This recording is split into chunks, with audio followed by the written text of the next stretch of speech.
નમસ્કાર ખેડૂત મિત્રો, હવામાન વિભાગની આગાહી મુજબ 18થી 21 માર્ચ દરમિયાન રાજ્યના કેટલાક વિસ્તારોમાં છૂટોછવાયોથી મધ્યમ કમોસમી વરસાદ માવઠું પડવાની સંભાવના છે. તેથી ખેડૂત મિત્રો નીચે મુજબની તકેદારી રાખે.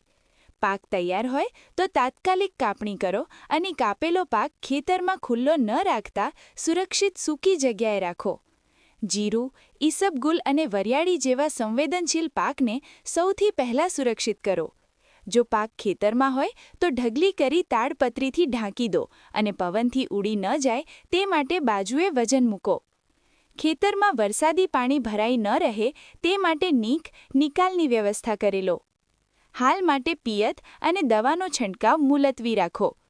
થ્રેશિંગ અને માર્કેટ યાર્ડમાં વેચાણ માટે પાક સંપૂર્ણ સુકાયો પછી જ લઈ જવો. વધુ માહિતી માટે કૃષિ પ્રગતિ ચેનલને સબસ્ક્રાઇબ કરો.